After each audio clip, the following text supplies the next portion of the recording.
Afternoon to you all. I welcome you to this module 5, whose title is Application of Radioisotope and Radiation Technology in Industry and Hydrology. In this module, I will be delivering 5 lectures. First lecture will be on radio tracer applications in industry, which I will be delivering shortly. The second lecture will be radio tracer applications in hydrology. Third lecture will be application of environmental isotope tracer techniques in hydrology, and that will be delivered on the 30th of this month. Fourth lecture will be on seal source applications in industry, and it will be delivered on 3rd of May. And fifth lecture will be on radiation processing applications in industry. That will be on 5th of May.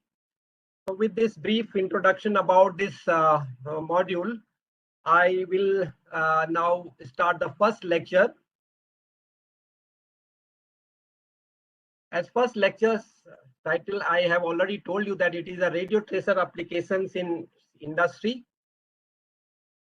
Dr. Tomar might have already told you what are the various radioisotopes and how they are produced.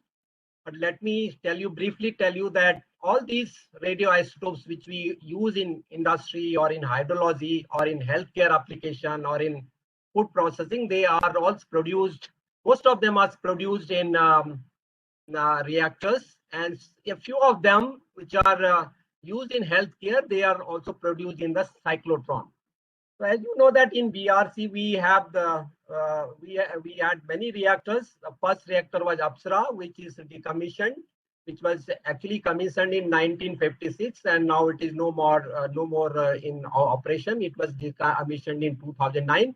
But this Apsara reactor was upgraded recently, and it was again commissioned in 2018. And this is one of the research reactor in Trombay, which is used for the production of isotopes.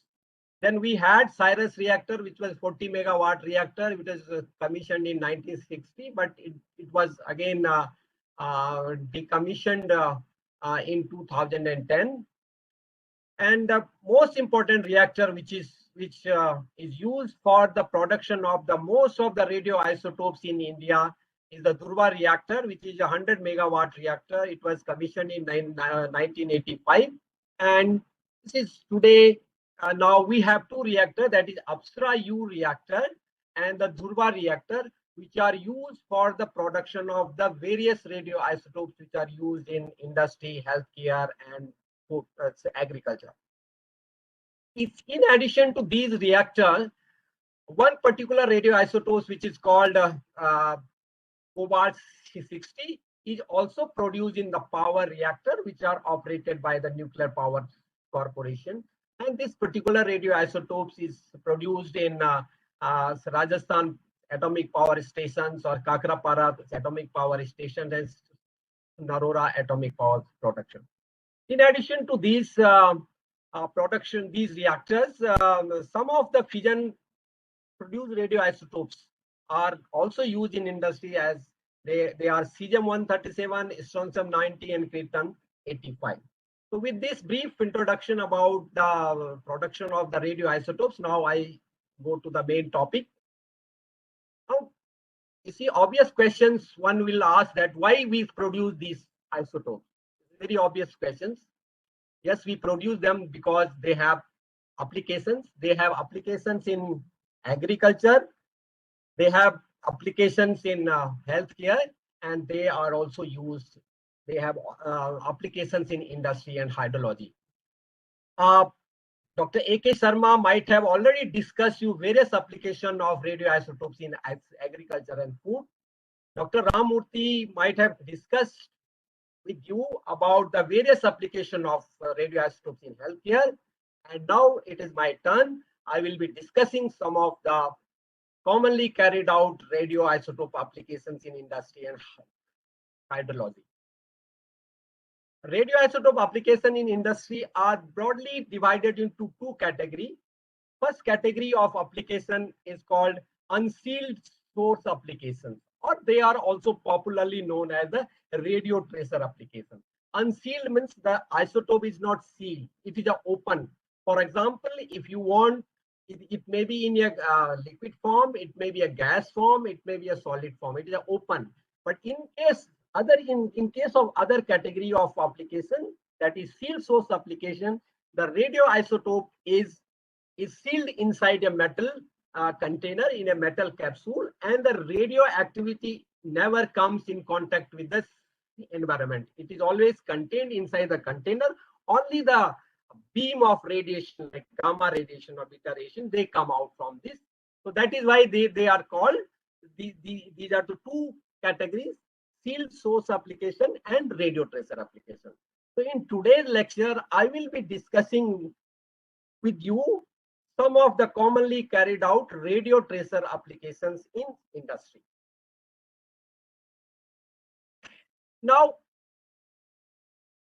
another questions you may ask me that why we use radioisotopes in industry.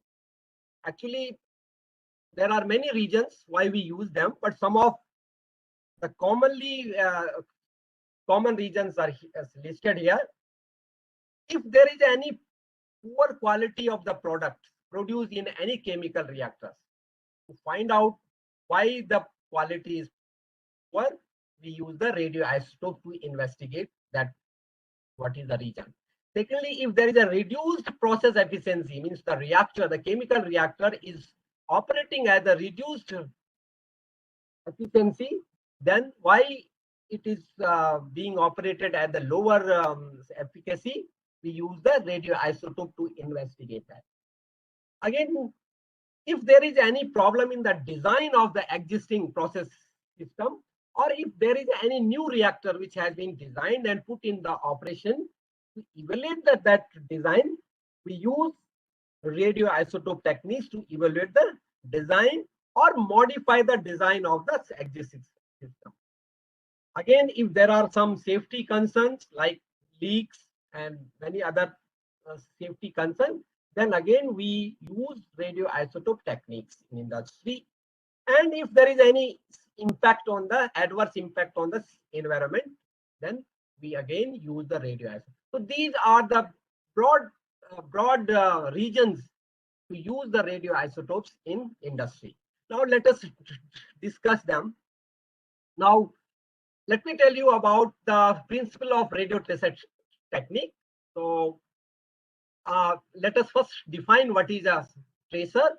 Tracer is a minute quantity of any substance that behaves hydrodynamically similar to the bulk material which is being traced and is distinguishable for detection is called a tracer.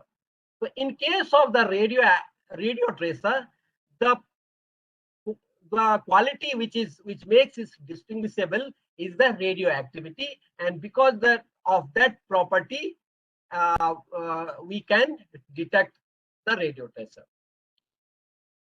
Now, in radio tracer technique, here you can see that this is a chemical process reactor, or a simply chemical reactor or chemical system, or any process system in the industry. You can see here is a flow in, here is a flow out, and in case of any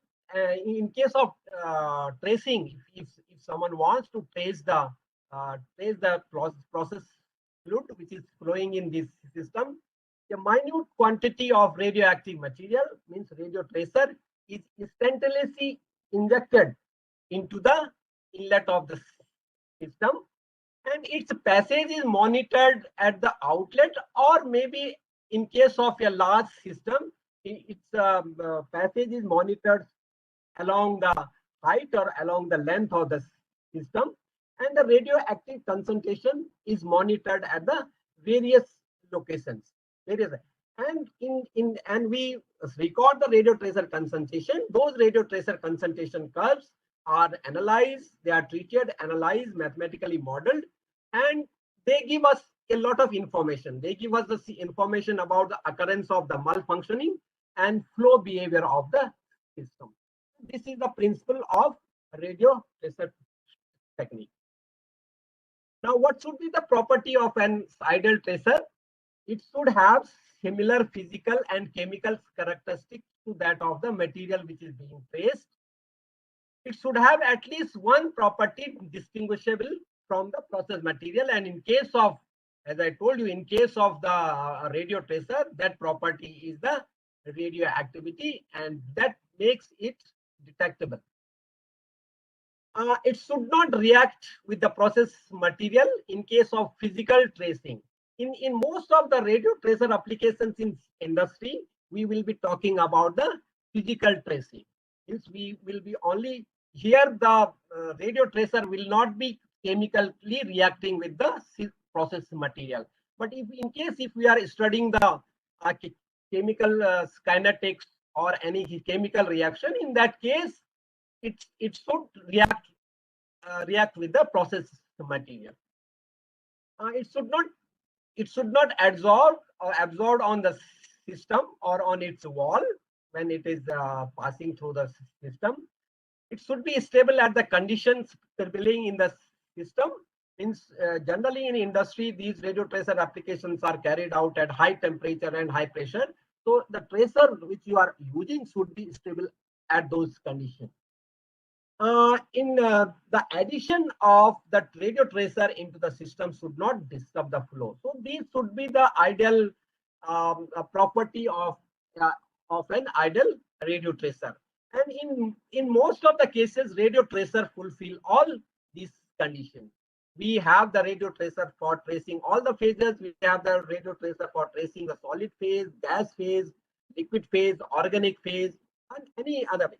While in case of the conventional tracer, that is not the case. Now, you see, when we do any radio tracer experiment, there is a selection criteria for selecting a radio tracer for a particular application. The criteria of selection is its physicochemical compatibility. The material, the radio tracer which you are selecting should be physically and chemically compatible to the process material which you are going to trace. Second is the half-life. Half-life of radio tracer should be the comparable to the duration of the study. It should neither be very long, neither it should be very short. So it should be, if a study requires that the experiment should be over in 1 hour, so I should have a tracer whose half-life is comparable to the duration of a study, that is about 1 hour. But if I take a radio tracer, suppose the duration of the study is 1 hour, and I select a radio tracer whose half-life is only 5 minutes or 10 minutes. So before the study is over, it will decay inside the system and it will be not detected where we want to detect it.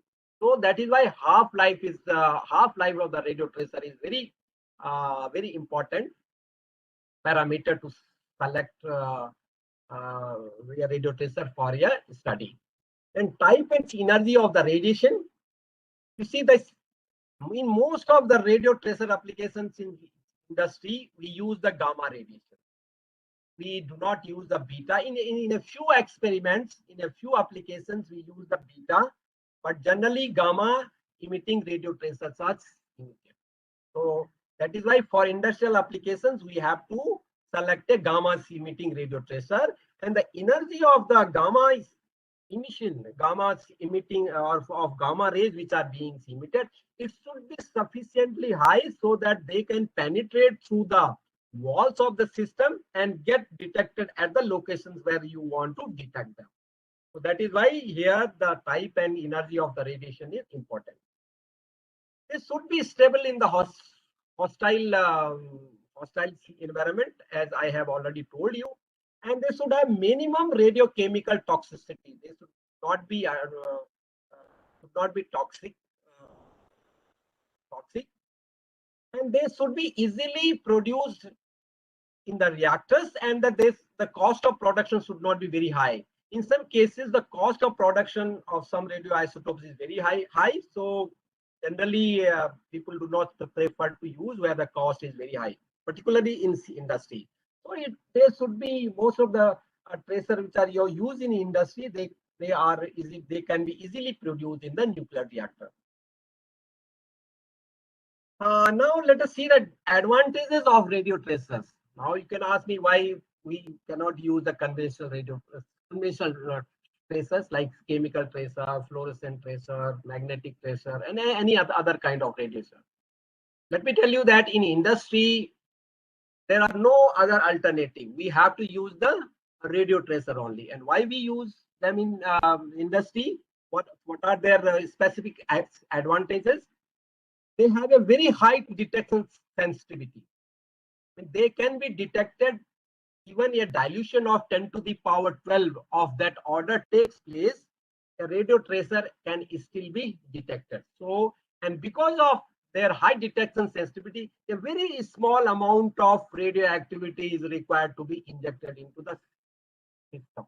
So that is why if the high detection sensitivity is there, we have to use, we require to use a very small amount of radio tracer. And if you want a small amount of radioactive tracer, there are no radiation hazards also. Now, second is the in situ detection.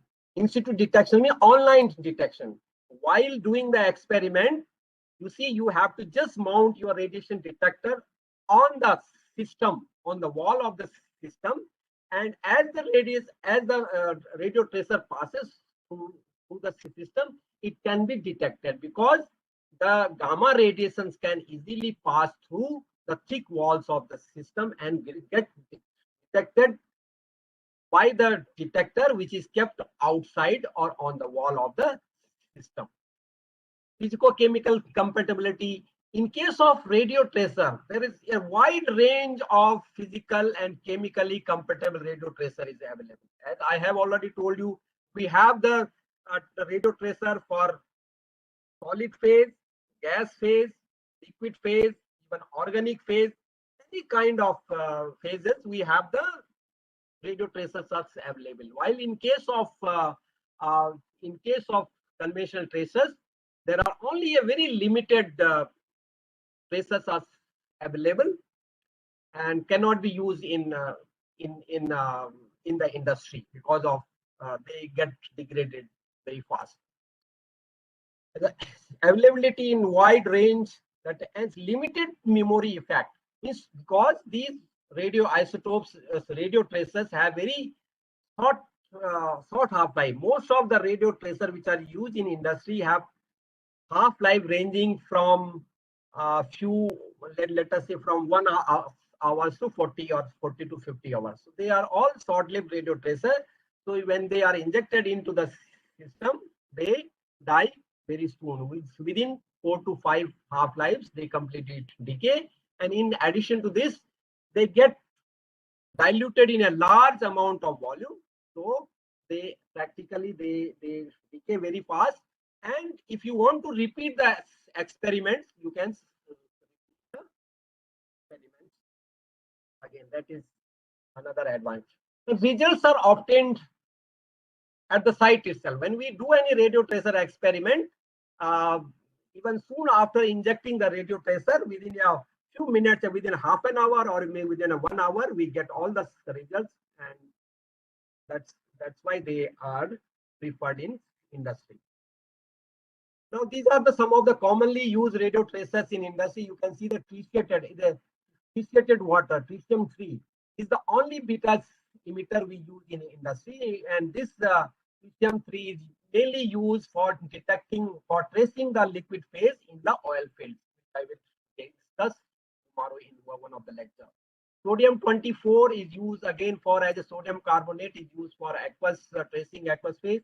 Bromine-82, which has half-life of 36 hours, good gamma, which is a gamma emitting, and this isotope can be produced in it can means bromine-82 as ammonium bromide can be used for tracing the aqueous phase.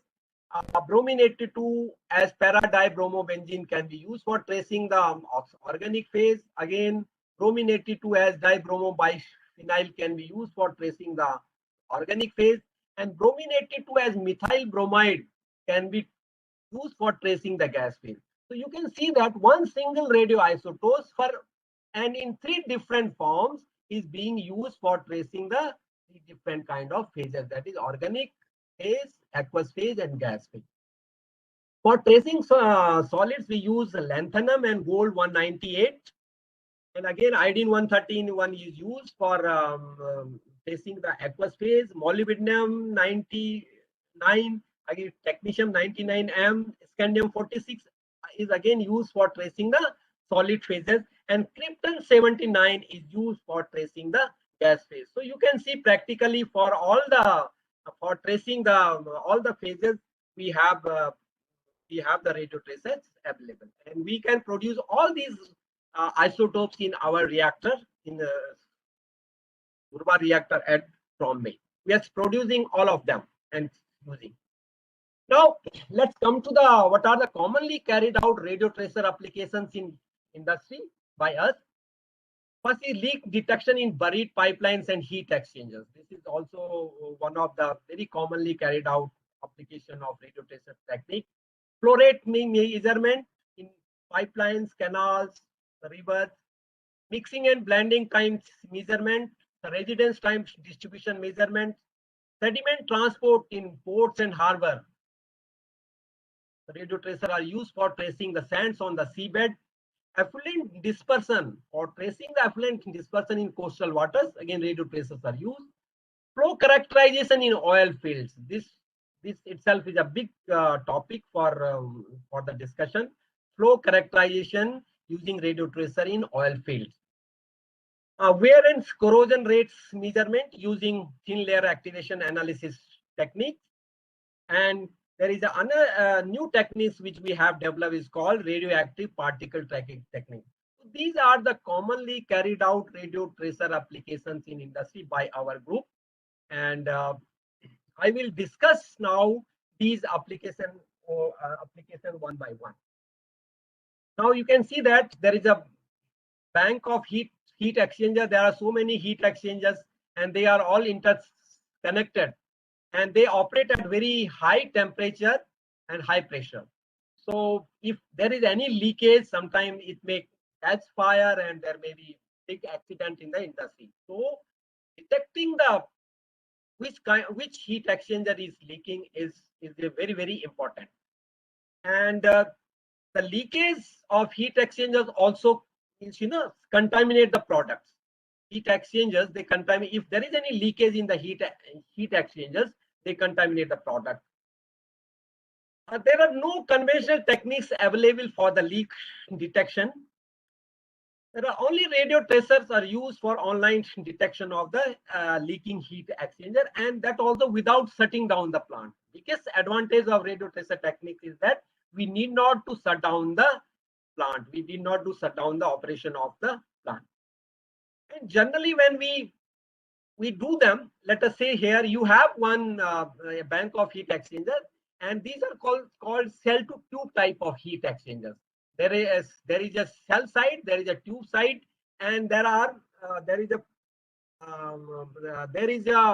flow of the process material in counter current direction.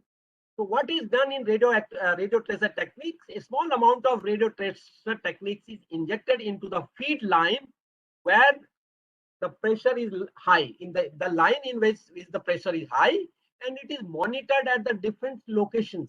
Now you see, if I inject the radio tracer technique here, this detector will give me a signal which will tell me that yes, radio tracer has been injected into the system.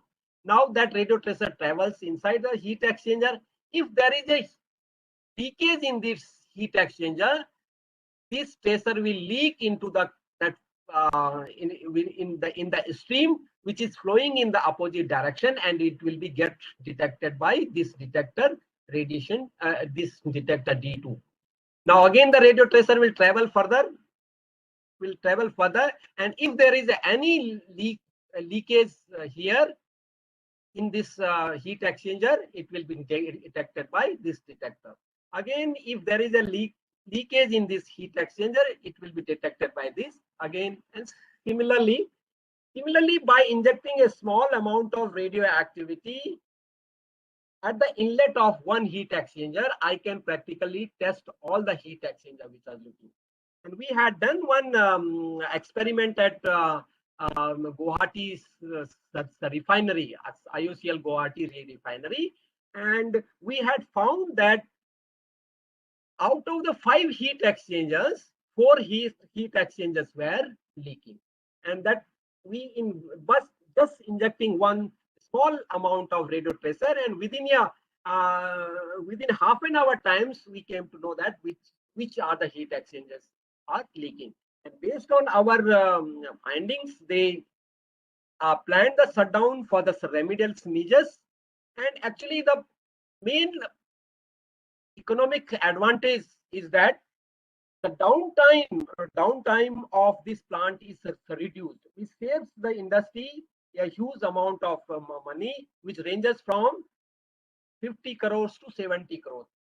If I will be not able to do the experiment, this radio tracer experiment, the refinery will be losing about 50 to 70,000 of 50 to 70,000 crores of rupees. And this amount comes basically from the downtime, because the downtime is reduced by 15 to 20 days. We have carried out this kind of experiment in all the refineries of the India, and per annum week our group carried about 3 to 4 study of this kind. Now I just wanted to show here one of the email from one of the refineries where he says that this was from the manager of one refinery. When I asked him how much money you have saved, he had written an email to me, and we had carried out 2 tests in 2 different plants for the leak detection, and that he writes that in one experiment we have saved 12 crores of rupees. In another experiment, he says that we have saved 30 crores of rupees. This is the email message from the refinery manager where we did the experiment, and this is from the Panipat refinery. Benefits, the subject is benefit of radio tracer leak detection study in Panipat refinery. But this amount is very, very less. This actually, they are not telling the truth. Actual amount will be more than 100 crores of the rupees. So I just want to convey a message to you that a simple radio tracer test actually leads to a very significant amount of money saving to the industry. Similar kind of experiments are done if there are leaks in buried pipelines. If there are leakage in buried pipelines, again the same kind of methodology is used. We inject a radio tracer from one side. Let us say we inject a gaseous radio tracer, and we pressurize this system. When we pressurize this section of the pipeline, the radio tracer will leak into the soil, and then we move a radiation detector over the pipeline, and the place where there will be leakage, the radio tracer will our detector will give us signal. So that way we can also detect the leakage in the buried pipelines. And we have done we had done a very big experiment in one of the company in Mumbai, and there were 11 kilometers of pipelines. They wanted to know at where there was leakage in these pipelines, and we did 2 radio tracer experiment, and we found that at 2 different locations there were the leaks. So like this is used for radio tracers are very commonly used for the leak, and there are no other alternative for leak detection. Now let us discuss another application which is called the flow rate measurement. Flow rate measurement in pipelines. And radio tracer techniques are also used for flow rate measurements in open canals and in the mountainous rivers. But I will only discuss about the radio tracer flow rate measurement using radio tracer in pipelines, which are also called closed conduits. Actually, the flow rate measurements are carried out for on-site calibration of the flow meter. If you want to calibrate your flow meter on the site itself, then they are also carried out for the material inventory or material balance studies, efficacy measurement of pumps and turbines, and in situation where the flow meters are not installed. And again, in situation where the conventional techniques cannot be applied. And there are basically two techniques for the flow rate measurement. One is called the pulse velocity method or transit time method. The second technique is called radio tracer dilution method. So I will discuss the first technique here. Now you see that this is the principle of the pulse velocity method here. You can see here we have a pipeline here, and we inject a radio tracer to some nozzle into the pipeline, and we monitor the radio tracer concentration at two downstream locations. Like see that this is the radio tracer concentration detected by detector D1. This is the radio tracer concentration detected by D2, and we find out what is the time of travel between these two pulses. And then you can use this simple formula L multiplied by A divided by time, the mean time. Here this T bar is nothing but it is a delta T, is the time of travel. And this is the length, L is the length between the two monitoring locations, two monitoring detectors. A is the cross-sectional area of the pipeline. So this is nothing but this is the volume of this section, volume of the monitoring section. So this is the V by T2 minus T1, T2 bar minus T2 bar. T2 bar, T1 and T2 bar are the centroid of this curve and centroid of this curve. So if you subtract the centroid of this curve from the second curve, you can find out what is the time of travel. And it's a very simple technique, but very commonly used for the flow rate measurement in industry. Recently, 3-4 years back, we carried out one flow rate measurement in one of the port in India, and this was carried out in a pipeline which was around 5 kilometers long. So you can see that there was a ship here, and ship was coming and it was pumping some chemical through this pipeline, and then it was going to a storage tank. So they wanted to know how much quantity of the flow, how much quantity of the material has been pumped in a particular time. If you know the flow rate and if you know the time of pumping, you can find out what is the total quantity of the material pumped by this ship. What we did, we injected a radio tracer here and we monitored at various locations by detector D1, D2, D3, D4, D5, D6. So we got this curve. You can see this curve. And why we measured at multiple locations to get a better statistics. So then we took an average of the flow rate here, and then we found out this tests were carried out at 3 different locations. So you can see here are the flow rate which are measured in the first case when the pressure was 1.5 kg per centimeter square. The pumping pressure, the flow rate was 156. The average flow rate was 158.66 plus minus 2.73 cubic meter per hour. And like that, we measured at 3.5 kg per centimeter square, and then again 4.7 cubic. So we measured at 3 different pressures. So this data was given to the company, and they could from this they could estimate what is the quantity of the total quantity of the material is received from this. Another application of radio tracer technique is the residence time distribution measurement. This is a very important applications. If you see, let us see here, you have a chemical reactor here, chemical system, and there is a process material flowing through this system. This is the inlet and here is the outlet. So the process material entering into the system at time t0 will not leave, all the fluid element will not leave in the same time. They will spend the different time. Different flow elements, different flow molecules will spend different time inside the reactor. So there will be a distribution in their residence time. So this is called the residence time distribution. Very often in industry, it is required to measure this residence time distribution of process material in the process system or in this chemical reactor. You can see the principle here.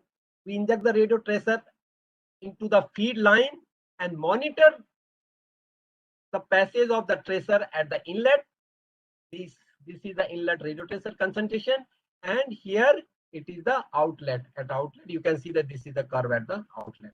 And from here, we find out we know the complete flow behavior of this system.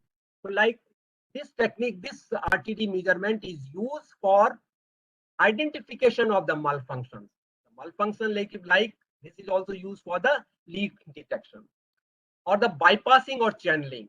Bypassing and channeling means if a small fraction of the material is simply moving very fast through this system is called the bypassing. Internal recirculation, if the process material is recirculation inside the system, which is not required, it can be used for the identification of the recirculation.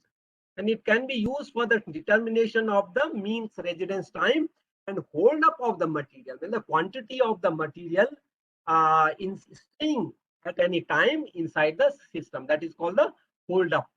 How much is the quantity of the process material inside the system. The estimation of the dead volume means sometimes the entire volume of this system doesn't take part in the flow. So there's some volume at the corner or maybe at the bottom of the system, it becomes dead, not used in the flow. So that for the estimation of that volume, we use radio tracer technique. We measure the RTD, and from the RTD we calculate the dead volume. Then for qualitative estimation of the degree of the mixing, what is the degree of the axial mixing? From the shape and size of this curve, one can determine. And evaluation of distribution of reactors. In case of any packed bed, if you want to see whether the flow of the process material is homogeneously across the cross section of this packed bed, then again this residence time distribution is used. Again, this RTD measurement is also used for the characterization of flow pattern. Means what is the flow pattern? What is the degree of the axial mixing? What is the axial dispersion coefficient of the process material inside this chemical reactor?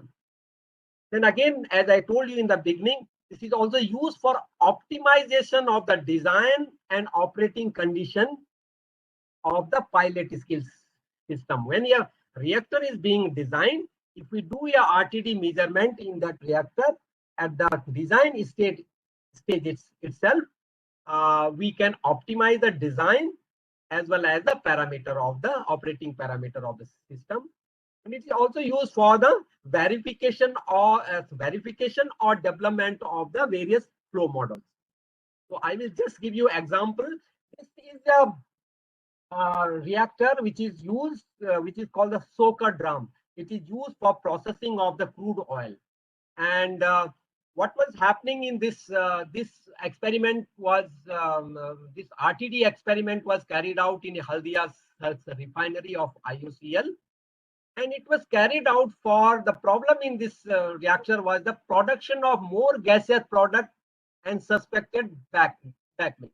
So what was happening? This particular reactor was meant for the production of the diesel or the petrol. But what was happening here instead of the diesel, more LPG was being produced. Although the LPG is a very useful product, but it will cause a problem. It was not designed. It was not meant to produce the LPG. Because if LPG is there, then again this LPG will cause problem in the downstream operation of the.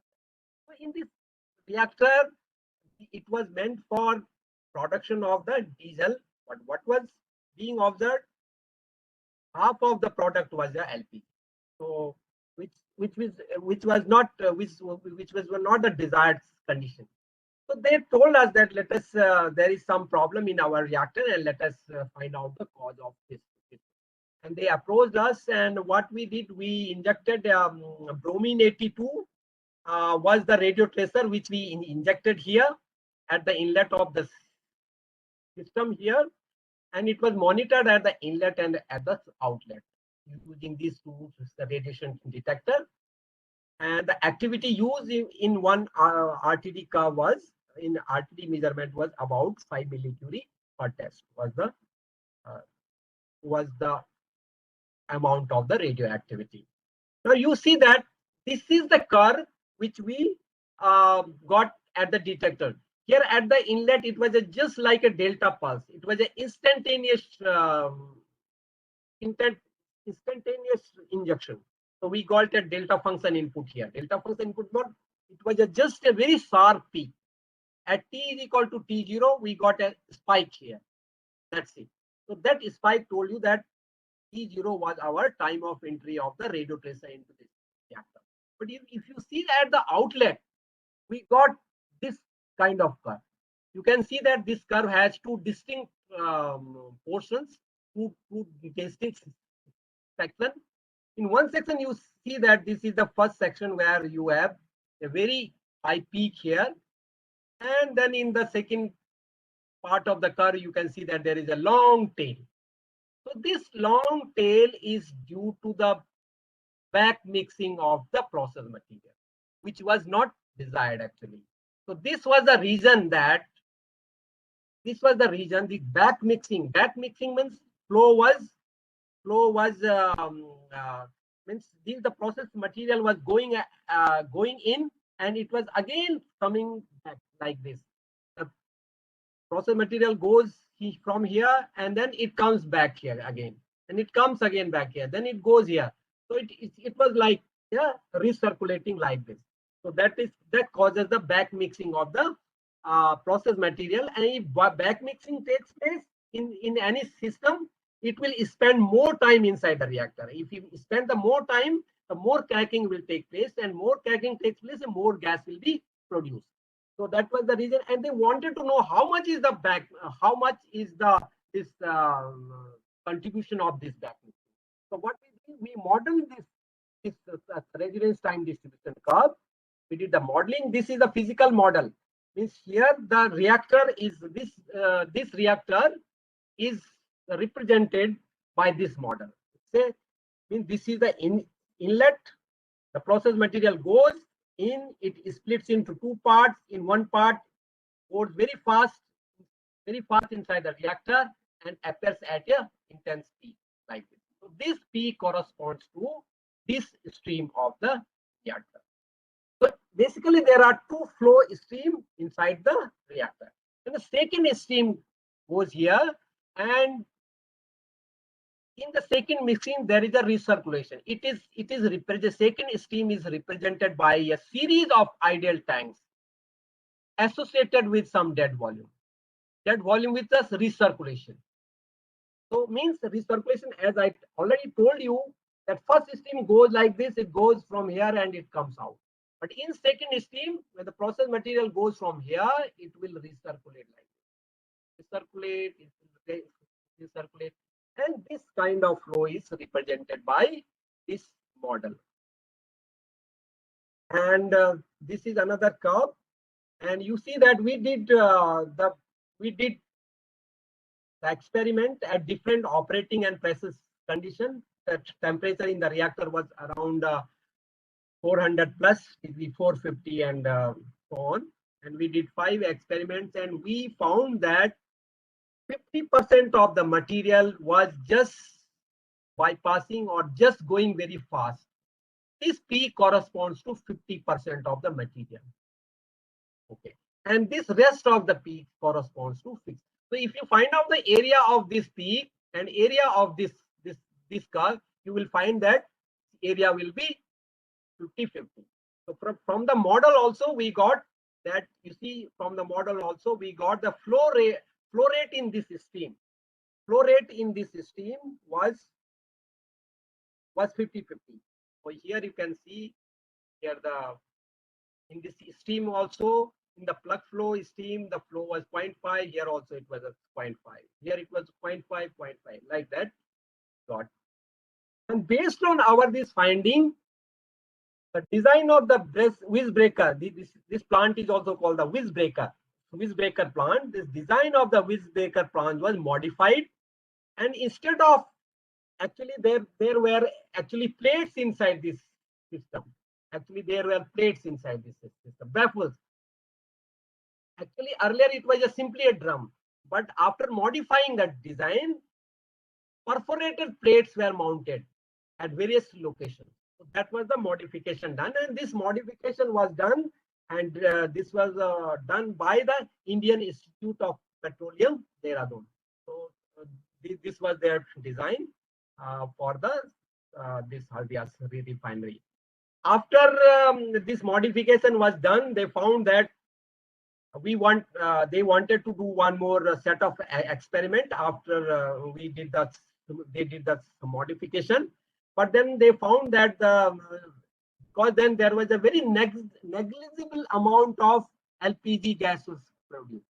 So then they did not find it necessary to conduct another experiment, because they were getting now the full whatever process whatever the process was taking place.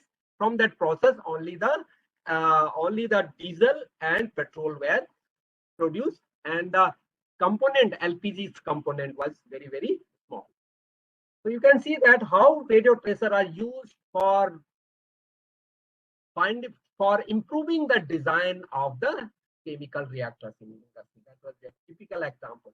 Now another I will finish, I think, by 5-10 minutes I will the lecture. Another very important application of radio tracer technique is mixing time measurement. Mixing time is very, very important again. To see that, I will just give an example in one of the industry. This is a glass furnace. This glass plant is owned by Borosil Glass, which is located in Bharuch, and this plant is meant for the production of the solar glass sheets. They were producing solar glass sheets, solar panels in this glass production plant. What was found then when they start producing? They found that the efficacy of these solar glass sheets was very poor, and these sheets were being rejected by the companies of the solar company. So they told us that they suspected that some kind of malfunctioning, some kind of flow malfunctioning is taking place inside this glass pump. So if you see that this is the glass furnace, first part is called the glass furnace. This is called the throat of the furnace. This is the forehead part of plant. This is called the roller here, and this is called the annealing section. Then here it is a cooling section, and then is a cutting section. So this is a very long plant, this very big plant. The length of this plant may be around 200 meters. And it's like a 3-story building having a length of around 200 meters. So here, the main, as I told you, that the objective of the study were to identify the flow abnormality. Then they wanted to know that what is the breakthrough time and mean surge. Breakthrough time means time of first appearance. When any material, if you inject some material here, the time of appearance of that material at this point is called the breakthrough time. And they wanted to know what is that, because in the glass production plant, this kind of this breakthrough time is very, very important. Also, they wanted to know what is the mean residence time inside this uh, mean residence time of molten glass inside this furnace. And they also wanted to know what is the mixing time and homogeneity of the glasses. These were the parameters they wanted to know. And in this particular investigation, we used lanthanum 140 was used as a radio tracer. It was a lanthanum oxide mixed with the glass powder. It was mixed and it was injected at two locations. This was one location. This was another location here. And in each experiment, we use around 200 millicurie. And the injection was done simultaneously from the both sides. The tracer at this location and at this location. These were the two feeding point actually. They were the feeder actually. So tracer was simultaneously injected. And it was monitored at the bottom of the reactors. D3 and D4 are the detector which are mounted at the bottom of the furnace. And D1 and D2 were mounted on the side walls of the furnace. Then this was the one detector was mounted at the throat of the furnace, and the three detector on left side and three detector on the right side of the furnace. And here we had kept three detectors. So, and all these radiation detectors were mounted, were connected to a common data acquisition system. You can see this is the plant, this is the furnace part of the glass, this is the feeder here, which I was talking about. So radio tracer was injected somewhere here. This is the 4 hertz section of the glass plant. This is the roller. You can see that how the glass sheets are being rolled. And this is the cooling section, means how the glass sheets were being cooled. And these are the cutter section, and these were the finally the glass sheets meant for the use in the solar panel. Here the challenge in this kind of experiment was that glass is produced at very high temperature, around 1400 degrees centigrade, and the outside temperature outside the furnace, it was very, very high actually. So if we just keep our radiation detector there, the radiation detector will start malfunctioning.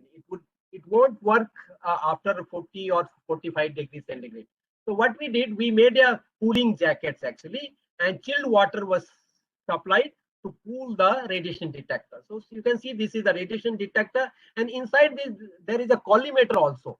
So first there is a collimator, then inside the collimator there is a radiation detector mounted, and then there is a cooling jacket, and chilled water was circulated to keep the temperature around 40 degrees centigrade. This was done for all the radiation detector, and all the radiation detectors were connected to a common data acquisition. You can see here now the radio tracer curves monitored in the furnace part of the plant. Now you can see here the response of detector D1 and D2. This is the response of detector D1 and D2. The other two. Now you can see here, if there would have been proper flow, both these curves would have been superimposing on each other. This means the both sides of the furnace, the flow is a homogeneous flow. The proper one. But what we found that, you see, these peaks were the curves were very different. This indicated that there is a parallel flow paths. It means there is a not proper mixing taking place inside this glass furnace, and that is causing these two different curves. If there would have been proper mixing taking place here within the furnace, then these two plots would have been superimposing on each other. Then we could have said, yes, mixing is good, and the quality of the glass which will be produced will be good. But it was not so. So there was a parallel flow path. That was one. Now you can see there are multiple peaks here. There are multiple peaks. These multiple peaks tell us that there is an internal recirculation of molten glass inside this furnace. So these multiple peaks are telling us. And you see that there are small peaks small peaks riding on the main peak. And those small peaks also tell us the local recirculation. One is the bulk recirculation of the bulk flow, and also the recirculation of the local flow current, which are called eddies actually. In their language, they are called the eddy. So you can see that this was the information we got. Now you see at the bottom of this furnace, detector D3 and D4, you can see the radiation intensity monitored. And you can see here the maximum intensity is 5,000 counts per 20 seconds. But here in case, it was almost 60,000 counts per 20 seconds. So it means that at the low part, in the bottom part of the furnace, the flow is stagnant, flow is dead, and a thick layer of the glass has been deposited on the bottom, and most of the flow is taking place on the top surface of the furnace. That is why there is a low intensity. Now let us come to the throat. At the throat, which we monitored, what the curve was just like this. Now you can see that we have a very sharp curve in the beginning of this tracer concentration curve, and then it exponentially decreases.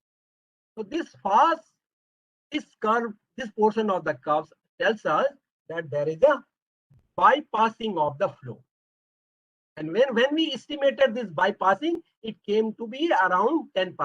Means 10% of the flow was passing very fast.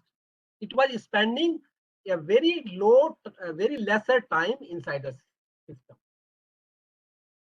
Now you see the breakthrough time. The breakthrough time was estimated to be 3.7 hours. What is the breakthrough time? Breakthrough time is at this time here. The time of the first appearance of the radio tracer at the throat is called the breakthrough time. And this breakthrough time is very, very important to assess the quality of the graph, the quality of the glass. And it was found to be 3.7 hours, which was estimated from here. Then mean residence time was estimated from this curve. The centroid of this curve tells us the mean residence time. Centroid means first movement. This is the first movement of the curve. Ti dt, integration 0 to t divided by integration 0 to t ci di dt. And using a simple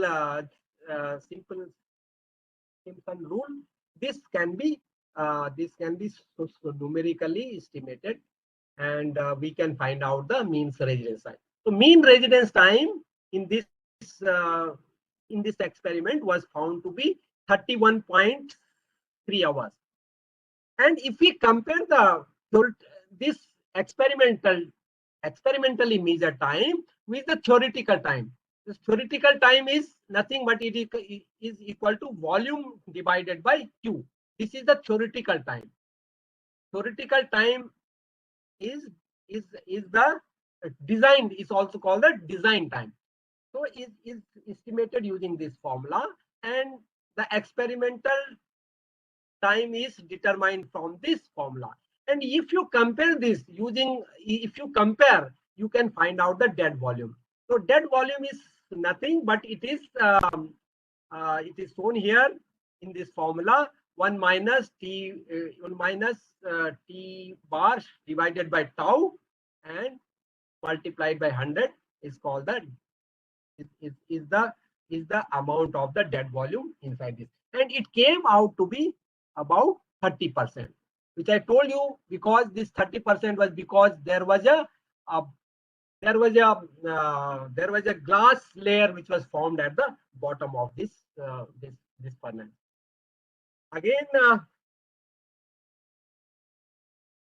now you see the mixing time, homogeneous. Now what we did, when these glass sheets were produced, we took a glass sheets, and soon after the injection of the glass sheets, every 10 minutes, one glass sheet was taken out from the process, whatever glass sheets were produced, and radio tracer concentration was measured at the different location. 9 locations here in this half and 9 locations at this half. And then a radio tracer concentration curve was built actually. If you plot the time after injection and the counts in these counts here, the integrated counts, you find a curve like this. And when these two curves merge, then you can say that when these two merge, that is the time of the mixing. And we also verified this, that you see at each location, this is a bar chart of the radioactivity on these points. So this you can see, this is the bar chart of radioactivity after 11 hours of the injection. And this is the, you can see here it is concentration is very high, here the concentration is very low. So the mixing is not good. But after 29 hours, we found that the radio tracer concentration at all the points, all these locations, they were equal. So it means that is the time of the homogenization or time of mixing. So it takes 29 hours. If they inject ingredient, any material inside the furnace, it takes 29 hours to fully mix that material in the molten glass. So if they take out any glass sheets before 29 hours, that will be having the poor quality. So what they are doing, they have now modified the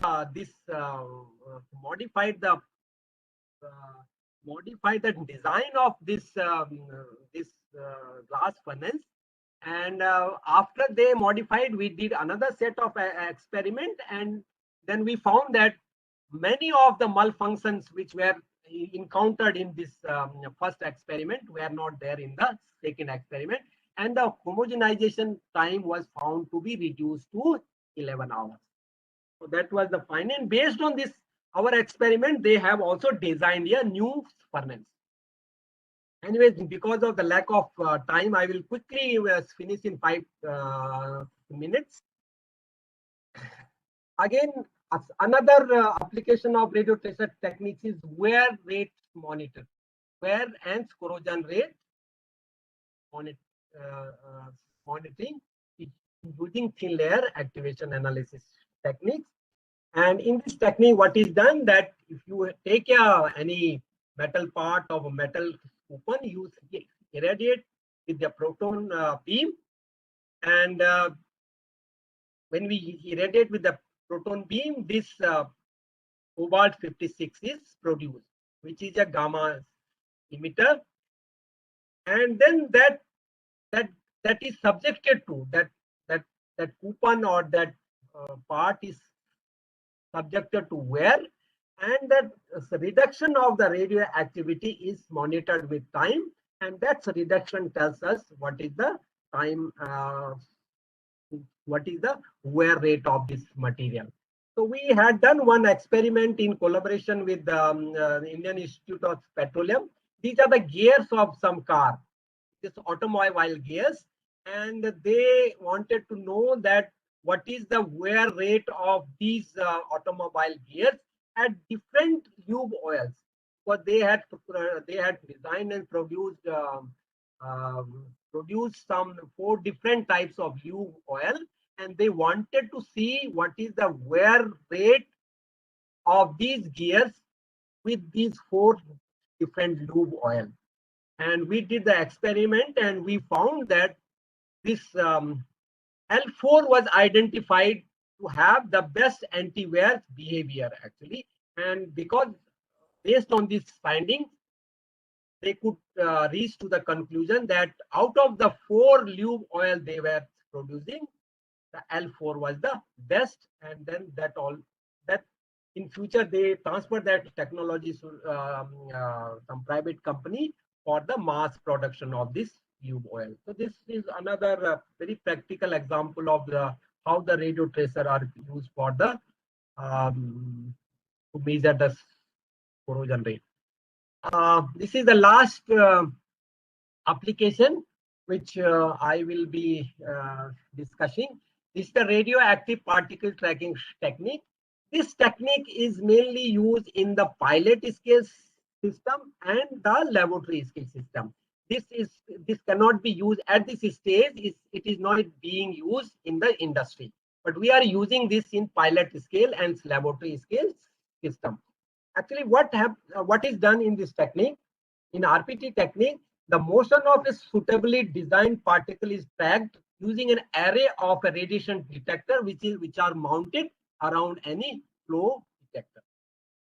A tracer particle, which is normally a high penetrative a radioactive particle which emits the gamma radiation, is inserted into this system, and this particle has the same density, same size, same shape and size as the material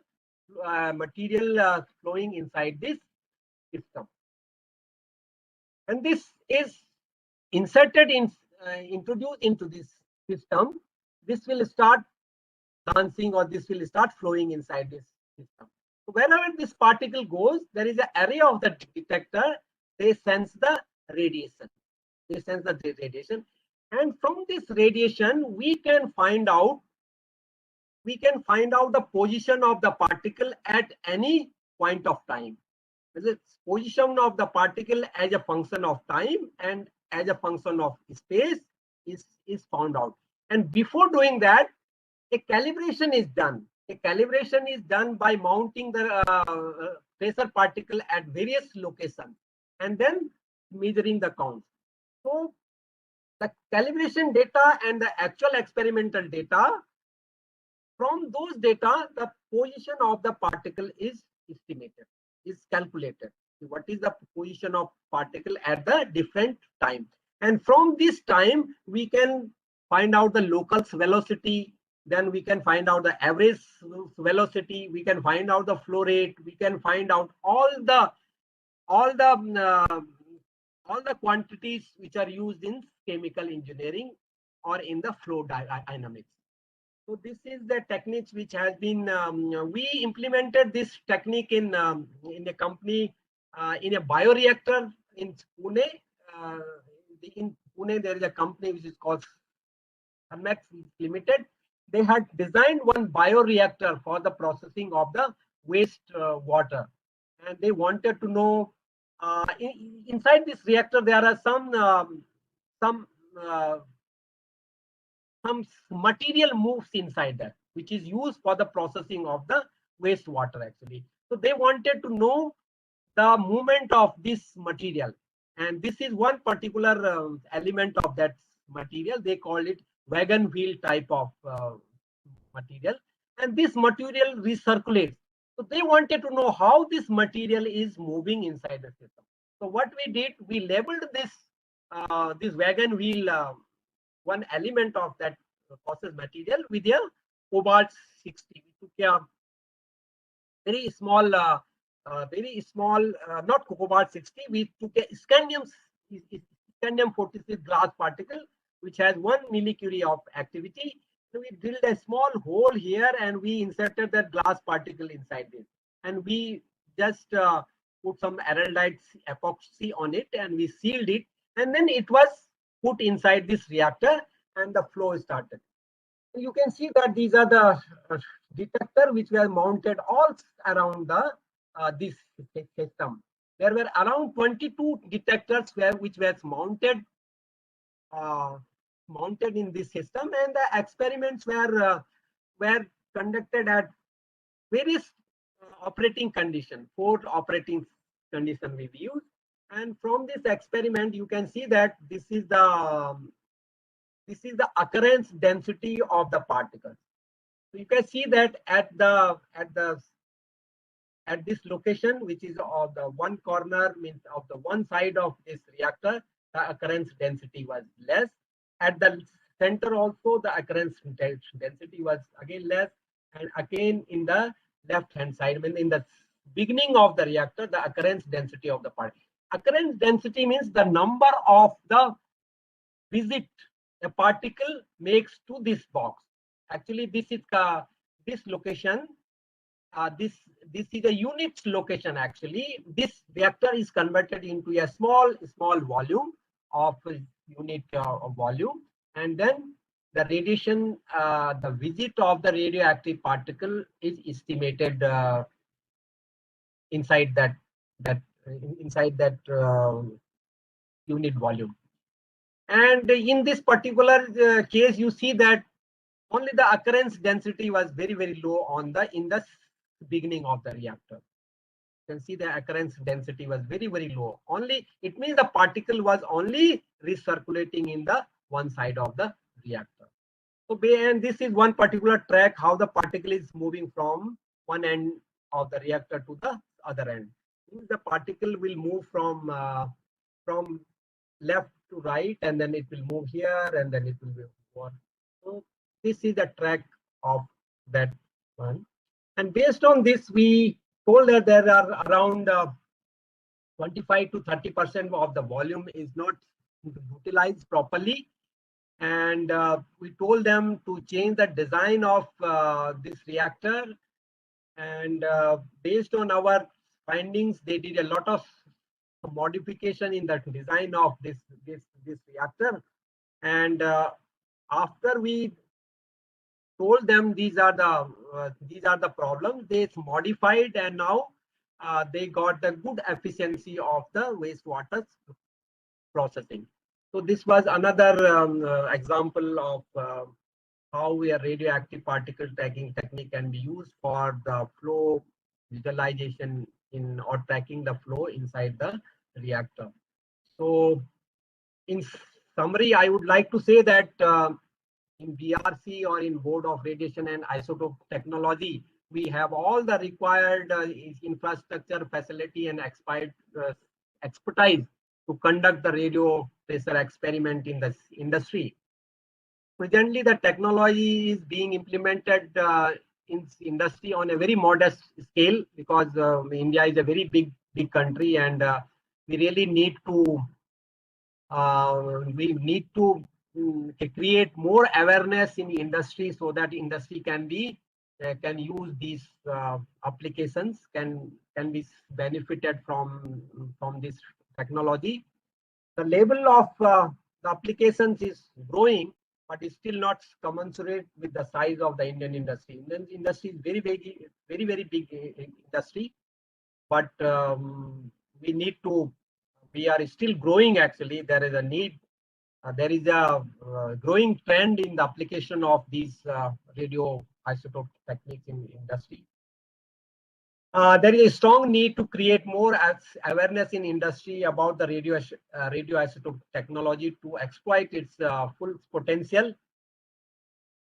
And the transport and use of radioisotopes in India is well regulated and supervised by AERB, and the amount of the radioactivity is used in these all application is very low, and it doesn't pose any radiation hazard to the either users, to the or public, or to the environment.